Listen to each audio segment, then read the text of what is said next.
Okay, this week we are going to be focusing on a lessons about following instructions. So we're going to do an activity. Please follow along. All you're going to need is a sheet of paper. Okay. So now we're going to practice that activity where I'm going to give you some instructions and you're going to follow them. I'm going to be reading them, so my eyes might not look right at you. Okay, so first, write your name on the last line of the paper at the left-hand margin. On the first line of the paper, write the numbers 1 through 9, start at the left and print the numbers, leave a space between each number. You can pause if you need time to finish it. Step 3, circle the number 6. Step 4, draw a star in the upper left-hand corner of the page. Step 5, fold your paper in half the long way. Step 6, open your paper, then fold it the opposite way. Step 7, use the tip of your pencil to poke a hole in the center of the paper. Step 8, draw a heart around the hole you made in your paper. Step 9, write the first initial of your last name in the upper right-hand corner of the page. Step 10, on the last line of the page, write the word done in the right margin. Okay, your paper should look something like this. Mine's gonna be all backwards, but hopefully you followed instructions. You've got my initial, my star, my numbers spaced out, 6 circled, hole in the center, there's creases, a heart, my first name, and done. So that's what yours should look like. You can pause and correct any mistakes if you want. So now I want you to reflect on a couple of questions. What does it mean to follow instructions? Why do you think it may be important to follow instructions? And where can you find instructions? For this class, we went over some of our instructions or expectations on the first week of school. I made a PowerPoint and talked about expectations for my distance learning students, and I did the same thing here in class with my in-class learning students.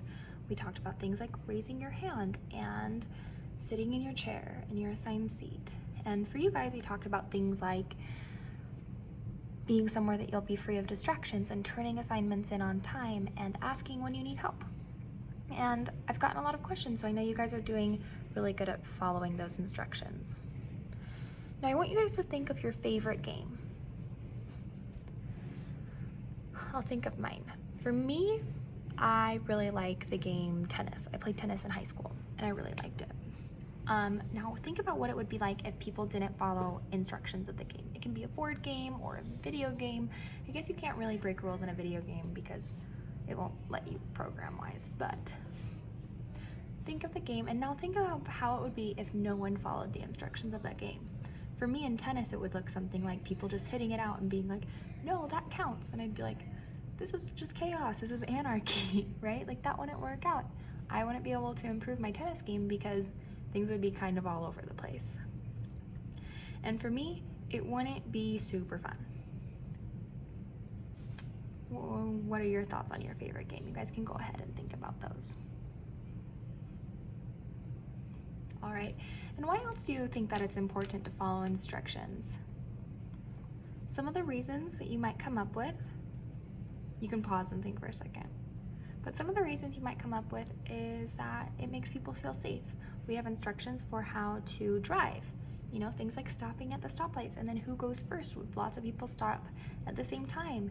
And we have instructions about parking, and we have instructions that help us be safe.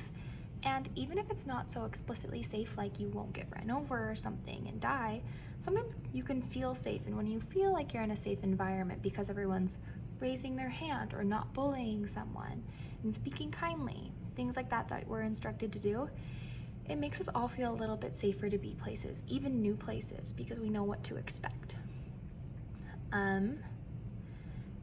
And it can make things fun and fair. Those are some reasons that I came up with why it's good to follow instructions, and you might have come up with some of your own reasons that I didn't even think of. So this week, like I said, we are going to focus on following instructions so that we can succeed at all those things. We can make the environment safe for us and for others, because when I follow my own instructions that I set up for myself, I end up feeling a lot safer and happier. Like when I go to bed at my bedtime, I feel a lot more energized and I don't have to drink as much caffeine and things like that. So those are some thoughts that I have on following instructions. Thanks so much for listening to this video. And I just realized it's the first time some of you guys are seeing my face and hearing my voice. So hi, it's nice to meet you. Hopefully you guys are having a good couple of weeks at school.